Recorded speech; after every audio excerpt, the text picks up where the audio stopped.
नमस्कार, जय Hind. NSC 9 news पर आपका स्वागत है। मैं हूं आपके साथ तेज बराला। बुलेटिन की शुरुआत रोजगार मेले से जुड़ी खबर के साथ। प्रधानमंत्री नरेंद्र मोदी ने रोजगार मेले के जरिए हजारों युवाओं को नियुक्ति पत्र सौंपे हैं। इस अवसर पर उन्होंने युवाओं को राष्ट्र निर्माण की नई जिम्मेदारी के लिए बधाई दी और इसे युवा शक्ति के सशक्तिकरण का प्रतीक बताया है। पीएम मोदी ने कहा कि साल 2026 का यह आरंभ युवाओं के जीवन में नई खुशियों और नई बसंत की शुरुआत कर रहा है। बसंत पंचमी और गणतंत्र के महापर्व का जिक्र करते हुए प्रधानमंत्री ने नवनियुक्त कर्मियों को संविधान के प्रति उनके दायित्वों की याद दिलाई। उन्होंने जोर दिया कि हमारी सरकार युवाओं को आत्मनिर्भर बनाने और उनके सपनों को साकार करने के लिए पूरी तरह से प्रतिबद्ध है।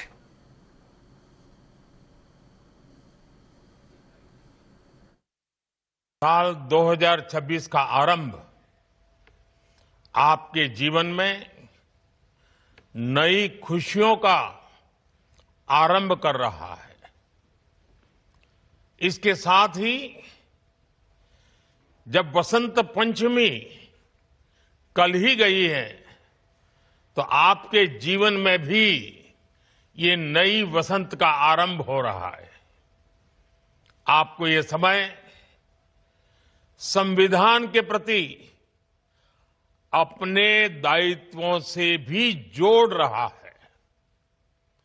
संयोग से इस समय देश में गणतंत्र का महापर्व चल रहा है। कल 23 जनवरी को हमने नेताजी सुभाष की जयंती पर पराक्रम दिवस मनाया और अब कल 25 जनवरी को राष्ट्रीय मतदाता दिवस है। फिर उसके बाद 26 जनवरी को गणतंत्र दिवस है। आज का दिन भी विशेष है। आज के ही दिन हमारे संविधान ने जन गण मन को राष्ट्रीय गान और वंदे मातरम को राष्ट्रीय। धमतरी जिले के नक्सल विरोधी अभियान के तहत एक बड़ी सफलता सामने आई। धमतरी जिला मुख्यालय स्थित पुलिस अधीक्षक कार्यालय में कुल 9 नक्सलियों ने हथियारों सहित आत्मसमर्पण किया है। आत्मसमर्पण की यह कार्रवाई रायपुर रेंज के पुलिस महानिरीक्षक अमरेश मिश्रा के समक्ष संपन्न हुई, जहां नक्सलियों ने अपने हथियार सौंपकर हिंसा का रास्ता छोड़ मुख्य धारा में लौटे। आत्मसमर्पण के बाद आईजी अमरेश मिश्रा ने तालियां बजाकर नक्सलियों का स्वागत किया और उन्हें मुख्य धारा में लौटने पर बधाई दी है। इतना ही नहीं, इसी के साथ उन्होंने कहा कि राज्य सरकार की पुनर्वास नीति नक्सलियों को नया जीवन शुरू करने का अवसर दे रही है, जिससे प्रभावित होकर लगातार नक्सली आत्मसमर्पण कर रहे हैं। नक्सली संगठन में 2006 से जुड़ गई हूँ। आप कौन से वहाँ पद में रहे हो आप? वहाँ तो पहले सदस्य था। अच्छा, उसके बाद ये से। कितना दिन से आप सक्रिय थे? कब से आप ज्वाइन? कितने साल से? कितने साल से? लगभग 20 साल। अच्छा, जीत गई। तो ये नक्सल संगठन में जुड़ने का कारण क्या था आपका? क्यों जुड़े आप? नक्सल संगठन में जुड़ने का जो पार्टी भी हर समय बोले जनता का पार्टी है, जनता का समस्या हल करने के लिए संघर्ष कर रही करके बोले हो, वही ठीक है करके हम भी जुड़ गए हैं सर। अच्छा, तो अभी आप ये समर्पण किए हो, क्यों किए हो? कारण क्या इसके पीछे? इसके पीछे अभी तो हमारा पार्टी पूरा नुकसान हो गई, हमारा नेता लोग नहीं है और हमारा शक्ति नहीं है करके हम सोचे हो।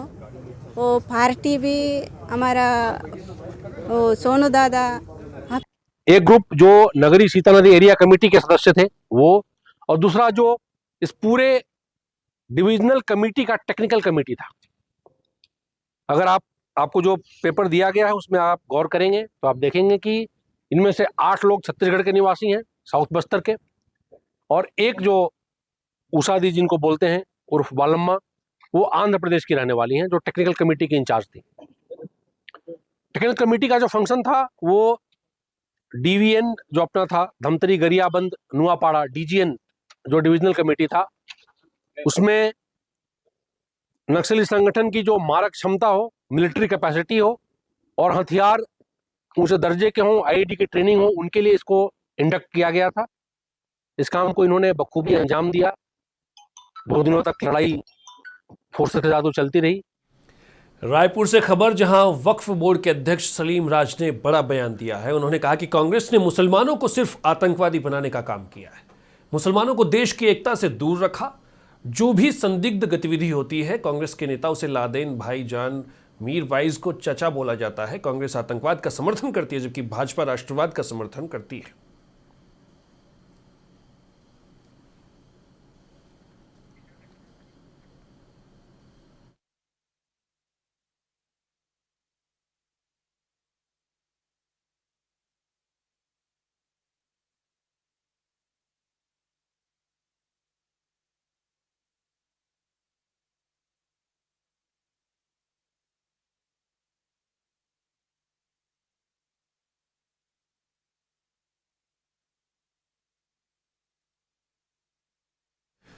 कुरुक्षेत्र से खबर, जहां इनेलो का जिला स्तरीय युवा सम्मेलन कार्यक्रम का आयोजन किया गया। इसमें इनेलो युवा नेता करण सिंह चौटाला ने मुख्य अतिथि के रूप में शिरकत की। करण चौटाला ने कहा कि वो पूरे प्रदेश में जिला स्तर पर युवा सम्मेलन के कार्यक्रमों में पहुंच रहे हैं और उसके बाद सभी 90 विधानसभाओं में कार्यक्रम किए जाएंगे और 23 मार्च को जींद में एक बड़ा युवा सम्मेलन किया जाएगा, जिसमें युवा अपनी आवाज को बुलंद करेंगे। करण चौटाला ने यह भी कहा कि बेरोजगारी बहुत बड़ा कारण है, जिसके चलते युवा नशे और अपराध की दुनिया में जा रहा है। करण चौटाला ने भूपेंद्र हुड्डा पर तंज कसते हुए कहा कि अगर हमारी पार्टी खत्म हो गई है तो भूपेंद्र सिंह हुड्डा और कांग्रेस कहां है। इतना ही नहीं, यह भी जिक्र किया कि भूपेंद्र हुड्डा को अब लोग जवाब देंगे, इस बात का हमें जवाब देने की जरूरत नहीं है। उन्होंने कहा कि पिछले चुनाव में पूरे हरियाणा में एक चर्चा थी कि कांग्रेस सरकार आएगी, लेकिन कांग्रेस के नेताओं ने खुद अपने प्रत्याशी को हराने के लिए आजाद उम्मीदवार मैदान में उतारे थे।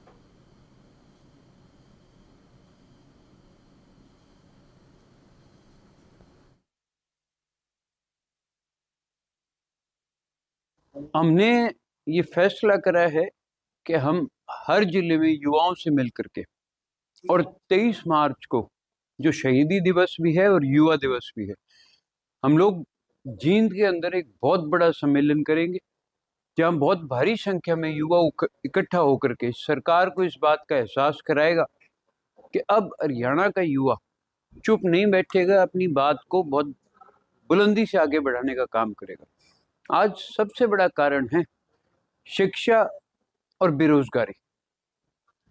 हरियाणा के अंदर 4000 से ऊपर स्कूल बंद हो चुके हैं सरकारी। सरकार का मकसद है इसको प्राइवेटाइजेशन पे लेकर के आना। और अगर हिंदुस्तान की बात करूं तो 1 लाख से ज्यादा स्कूल बंद हो चुके हैं। और बेरोजगारी की वजह से आज हरियाणा प्रदेश का युवा या तो नशे की लत में पड़ रहा है या फिर अपराध की दुनिया में जा रहा है।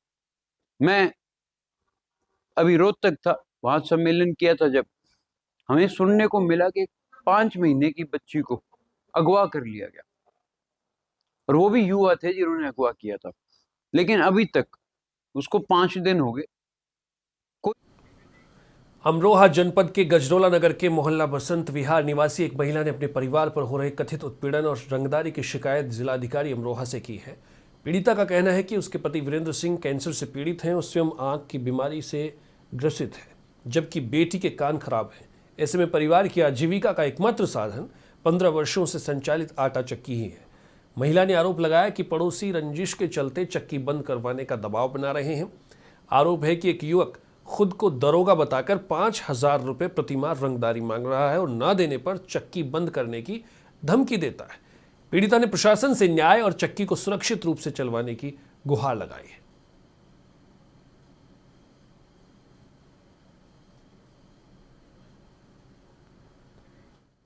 रामपुर में नियुक्त 2 पुलिस अधिकारियों को उत्कृष्ट विवेचना पुरस्कार सम्मानित किए जाने के संबंध में अपर पुलिस अधीक्षक ने जानकारी देते हुए बताया कि उत्तर प्रदेश के जनपद रामपुर में 16 अप्रैल 2025 को थाने से गंभीर धाराओं में मुकदमा पंजीकृत किया और जेल भेजकर कार्रवाई की। रामपुर द्वारा अभियुक्त दान सिंह यादव को आजीवन कारावास और 6 लाख के अर्थदंड से दंडित किया गया। ये उपलब्धि अधिकारियों द्वारा की गई उच्च स्तरीय विवेचना, विधिक दक्षता, संवेदनशीलता और पैसे पर प्रतिबद्धता को दर्शाती है, जो अपराध नियंत्रण और न्यायिक प्रक्रिया को सशक्त बनाने की दिशा में एक सराहनीय कदम है। साथ ही चयनित अधिकारियों को गणतंत्र दिवस 26 जनवरी 2026 के अवसर पर उत्कृष्ट विवेचना पुरस्कार 2025 के अंतर्गत प्रशंसा पत्र और पुरस्कार राशि प्रदान कर सम्मानित किया जाएगा।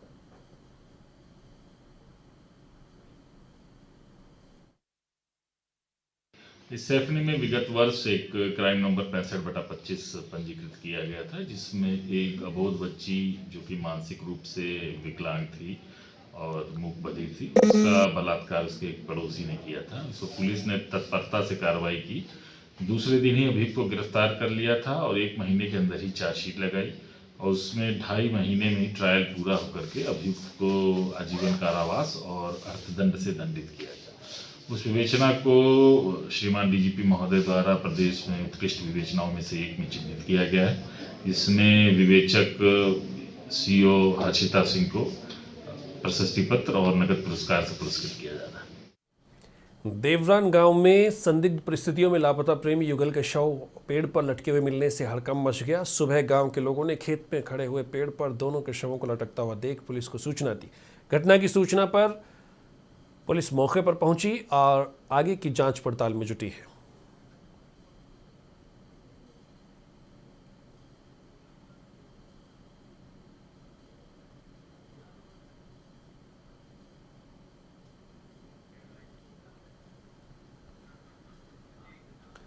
हनुमानगढ़ जिले के नौहर फीडर में निर्धारित 332 क्यूसेक पानी और नहर के पुनर्निर्माण की मांग को लेकर किसानों ने आंदोलन शुरू कर दिया है। इसके तहत यहां भगवान हेड पर हजारों की संख्या में किसान जुटे हुए हैं। किसान संघर्ष समिति के बैनर तले नहर से जुड़े 35 गांवों के किसान हेड पर एकत्रित हुए।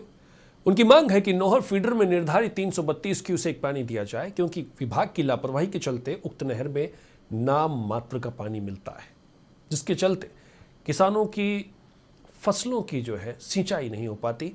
महापंचायत को संबोधित करते हुए वक्ताओं ने कहा कि अब किसान आर पार की लड़ाई के मूड में। उन्होंने ऐलान किया कि अगर दोपहर तक सिंचाई विभाग के मुख्य अभियंता और जिला कलेक्टर ने उनसे आकर वार्ता नहीं की तो किसान आंदोलन को और उग्र कर सकते हैं। महापंचायत को देखते हुए विभिन्न थानों का पुलिस जाब्ता मौके पर पहुंचा। महापंचायत को नौहर विधायक अमित चाचड़, नौहर पंचायत समिति प्रधान सोहन ढिल, संघर्ष समिति के अध्यक्ष सरदार गुरमेल सिंह, माकपा नेता कॉमरेड मंगेश चौधरी, सुरेंद्र सियाग, वृद्धकरण कस्वा सहित अनेक वक्ताओं ने संबोधित किया। सभी ने एक स्वर में कहा कि जब तक किसानों की समस्या का हल नहीं हो जाता वो पीछे नहीं हटेंगे। देखा है जैसे ही 13 तारीख को रेगुलेशन जारी होने के बाद नहर बंद थी, 17 तारीख को एक बूंद पानी नहीं दिया और 17 को जैसे 250-300 किसानों ने महासभा बुलाने का निर्णय लिया, गांव-गांव घूमने लगे। डिपार्टमेंट के पास पानी भी आ गया, डैम भी खुल गए और आज तक एक बूंद पानी कम नहीं हो रहा है। आज किसान इस बात के लिए इकट्ठा हुए हैं। प्रशासन ने प्रयास किया है समय पे पानी दे के बरगलाने का, परंतु ये किसान इस 1-2-4 दिन के पानी से बढ़ने वाला नहीं है। हमें 332 क्यूसेक पानी हरियाणा सरकार से किस तरीके से जलाए वो सिंचाई विभाग का चीफ तय करके हमें बताए और आने वाले बजट में जो हमारा 27 किलोमीटर का टुकड़ा नौहर फीडर का जो नैराना हेड से लेके और CP4 हेड तक जो जर्जर हालत में है, जिसके टूटने के नाम पे बार बार विभाग पानी कम करता है, पानी देता नहीं, उसका बजट में निर्माण की घोषणा करे।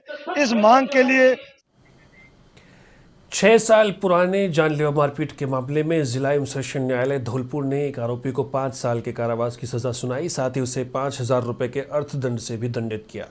डीजे कोर्ट के लोक अभियोजक शैलेंद्र मथुरिया ने बताया कि मामला 26 दिसंबर 2019 का है। इसमें धौलपुर जिले के राजाखेड़ा थाने में गढ़ी करीलपुर निवासी सिरनाम उर्फ सिन्नाम पुत्र दिमान सिंह ठाकुर ने जानलेवा मारपीट का मुकदमा दर्ज करवाया था। थाने में दर्ज रिपोर्ट में बताया गया कि 26 दिसंबर की रात्रि को करीब 9 बजे वो अपने खेत पर जानवरों से फसलों की रखवाली कर रहा था। तभी अचानक गायों का एक झुंड आया और पड़ोसी कल्ले उर्फ कल्याण सिंह के खेतों की ओर चला गया, जिसने ये कहते हुए लाठी से जानलेवा मारपीट की कि गायों को मेरे खेतों की ओर क्यों भगा रहा है। मामले को लेकर दर्ज मुकदमे में शुक्रवार को सुनवाई करते हुए जिला एवं सेशन न्यायालय धौलपुर के न्यायाधीश संजीव मांगो ने दोषी पाए जाने पर कल्ली उर्फ कल्याण सिंह पुत्र हेत सिंह ठाकुर निवासी गढ़ी करील थाना राजाखेड़ा को 5 साल के कारावास की सजा सुनाई। साथ ही उसे 5,000 रुपए के अर्थदंड से भी दंडित किया। वहीं जुर्माना नहीं चुकाने पर आरोपी को 1 माह का अतिरिक्त कारावास और भुगतना पड़ सकता है।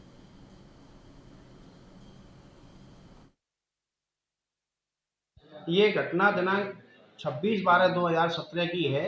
परिवादी श्रीनाम पुत्र दीमान सिंह निवासी घड़ी करीबपुर ने एक मामला थाना राजाखेड़ा पर दर्ज कराया था कि उसके साथ गांव के ही कल्ली पुत्र हेत सिंह ने लाठी से मारपीट की है, जिससे उसके सिर में व शरीर में गंभीर चोटें आईं, जिस पर मुकदमा 308 IPC 323, 341, 325 में दर्ज हुआ, जो न्यायालय श्रीमान जिला एवं सेशन न्यायाधीश धौलपुर में विचाराधीन था, जिसमें आज दिनांक 23 जनवरी 2026 को न्यायालय श्रीमान DJ साहब द्वारा मुलजिम कल्ली को उर्फ कल्याण सिंह पुत्र हेत सिंह निवासी घड़ी करीमपुर को दोषी मानते हुए धारा 308 में 5 वर्ष की तथा धारा 325 में 3 वर्ष की तथा धारा 323 में 1 वर्ष की। मंचों पर लाखों लोगों को हंसाने वाले मशहूर कलाकार दीपक मीणा, जिन्हें दुनिया पन्या सेपट के नाम से जानती है, आज खुद गहरे गम में डूबे हैं। उनके जवान बेटे गौदीप की मौत को 1 महीना बीत चुका, लेकिन न्याय अब भी कोसों दूर है। हंसी बिखेरने वाले कलाकार के घर आज मातम और खामोशी का सन्नाटा है। पन्या सेपट का आरोप है कि रसूखदारों के दबाव में तंत्र बहरा हो गया है। झोटवाड़ा थाना पुलिस 1 महीने बाद भी जांच के नाम पर केवल आश्वासन दे रही है। NSC 9 न्यूज की टीम ने जब उनके जयपुर आवास पर जाकर पड़ोसियों और खुद दीपक मीणा से बातचीत की तो व्यवस्था के प्रति भारी आक्रोश देखने को मिला। इस दौरान मुस्लिम समुदाय के लोग भी पन्या सेपट के समर्थन में मजबूती से खड़े हुए नजर आए। उन्होंने नमाज के दौरान पन्या को न्याय दिलाने के लिए दुआ की।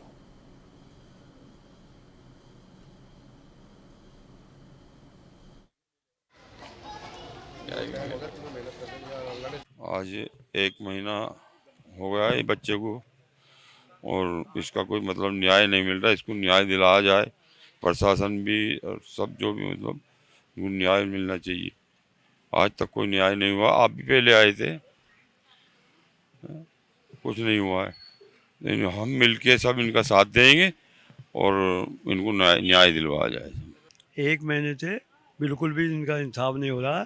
वीडियो आ रही है, पुलिस आ रही है, कुछ भी न्याय नहीं हो रहा। यही चाहता हूँ बस। हम बोलना तैयार है, हिंदू मुसलमान सब तैयार हैं। क्यों से बच्चा हमारे पास पड़ा हुआ। अमरोहा जनपद के हसनपुर कोतवाली क्षेत्र में बिजली चोरों ने दुस्साहसिक वारदात को अंजाम देकर सरकारी संपत्ति पर हाथ साफ कर दिया। गांव फूलपुर बीझलपुर के जंगल में गुरुवार रात चोरों ने करीब 40 बिजली के खंभों से तार काट लिए। इस घटना से पूरे गांव की बिजली आपूर्ति ठप हो गई है। वहीं किसानों के लगभग 50 निजी नलकूप भी बंद हो चुके हैं। शुक्रवार सुबह खेतों पर पहुंचे किसानों ने खंभों से तार गायब देखे तो हड़कंप मच गया। सूचना पर ग्रामीणों की भीड़ जुट गई और पुलिस गश्त पर सवाल उठाते हुए प्रदर्शन किया गया। बिजली विभाग के मुताबिक चोरी किए गए तारों की कीमत करीब 4 लाख रुपए है। जेई ने अज्ञात चोरों के खिलाफ तहरीर दी है। पुलिस जल्द खुलासे का दावा कर रही है।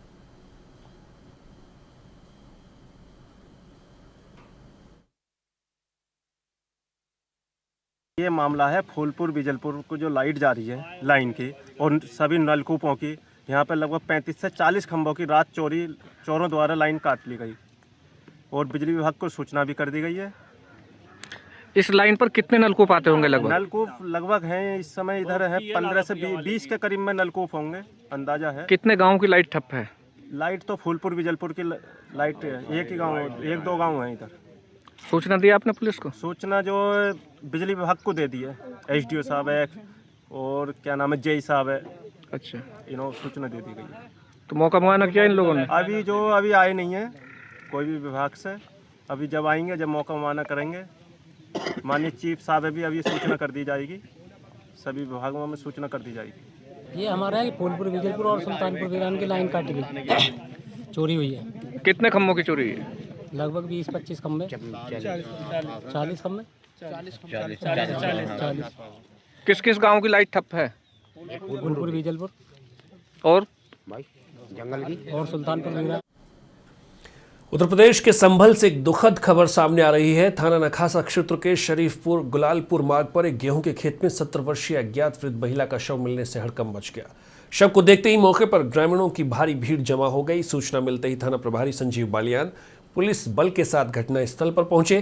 काफी मशक्कत के बाद मृतका की पहचान लीलावती निवासी भारतल सीसी के रूप में हुई। परिजनों के मुताबिक मृतका की मानसिक स्थिति ठीक नहीं थी और बीते शुक्रवार दोपहर से लापता थी। पुलिस ने कानूनी कार्रवाई पूरी कर शव अब परिजनों को सौंप दिया है।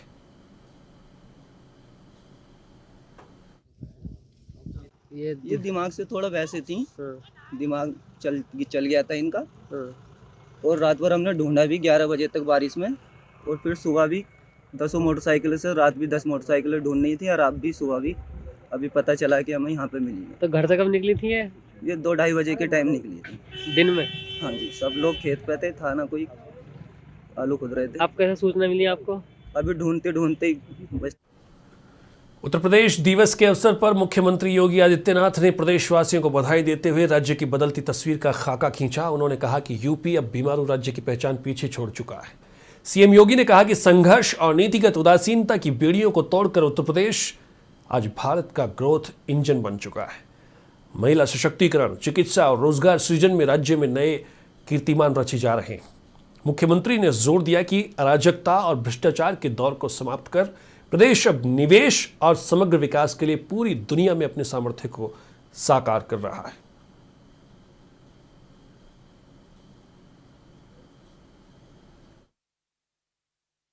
नमस्कार।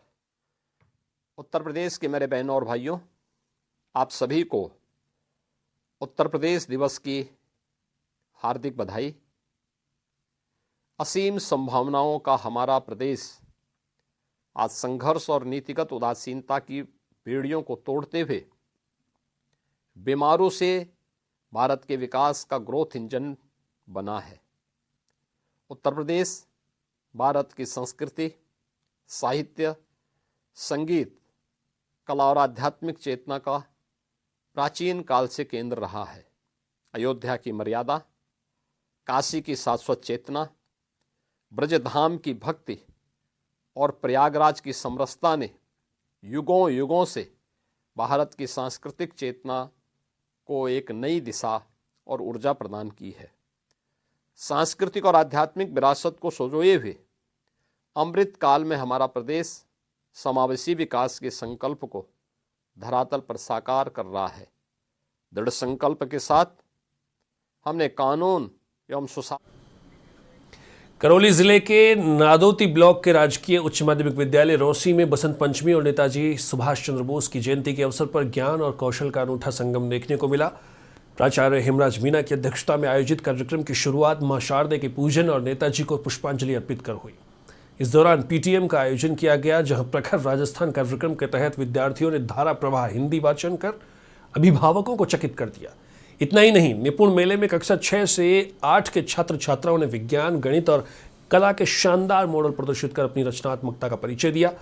इस कार्यक्रम में मुख्य अतिथि मुनेश कुमार बीना और समस्त स्टाफ की मौजूदगी में बच्चों के उज्जवल भविष्य को लेकर चर्चा हुई।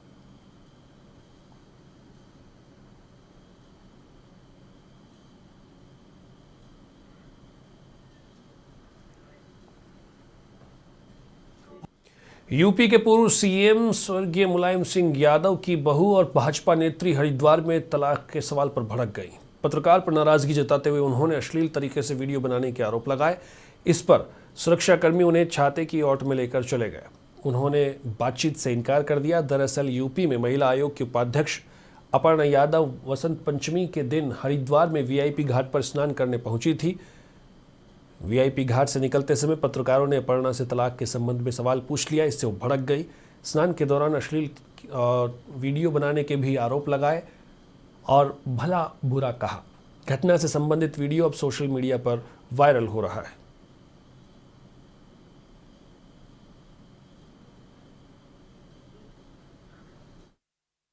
ठीक है मैडम, भैया बताइए ना मैडम। अरे क्यों नहीं मानते आप? सोशल मीडिया पे चल रही मैडम, आप कहेंगे कि गलत हो रहा है हमारे साथ। सोशल मीडिया पे चल रही, कुछ तो बोल दीजिए मैडम। मैडम बता दीजिए ना एक बार मैडम क्या है। मैडम आप तीनों पे फोटोग्राफ कीजिए और इनको बोलिए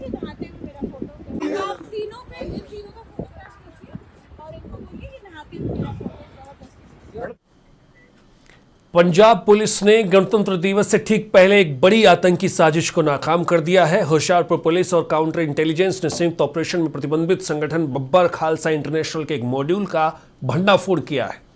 डीजीपी पंजाब के मुताबिक पकड़े गए 4 आतंकी दिलजोत सिंह हरमन, अजय और अर्शदीप के पास से 2.5 किलो RDX युक्त आईडी और 2 पिस्तौल बरामद हुई। इस मॉड्यूल को अमेरिका में बैठे आतंकी हैंडलर चला रहे थे।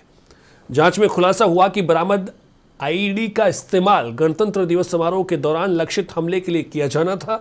फिलहाल गढ़शंकर पुलिस ने UAPA के तहत मामला दर्ज कर आगे की जांच शुरू कर दी है।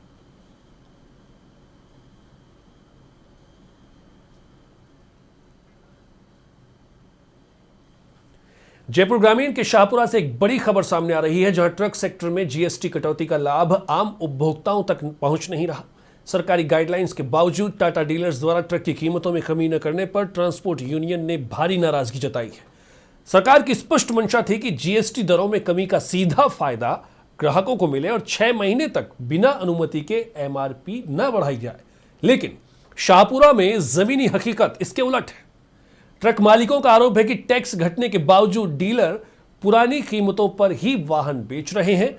ट्रांसपोर्ट यूनियन ने चेतावनी दी है कि यदि जल्द ही इस मामले की जांच कर दोषियों पर कार्रवाई नहीं हुई और GST का लाभ ग्राहकों को नहीं दिया गया तो वो उग्र आंदोलन को मजबूर होंगे।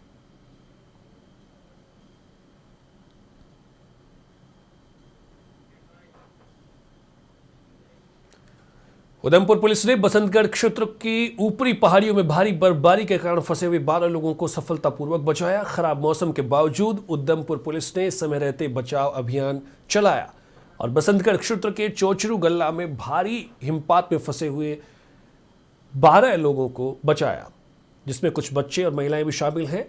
फंसे हुए लोगों के बारे में सूचना पुलिस चौकी सांग को मिली, जिसके बाद पुलिस चौकी सांग के प्रभारी हेड कांस्टेबल मुश्ताक अहमद के नेतृत्व में DSP PC बसंतगढ़ चरणजीत सिंह और SHO PS Basantgarh PSI Rohin चालोत्रा के मार्गदर्शन में एक पुलिस टीम को तुरंत रवाना किया गया।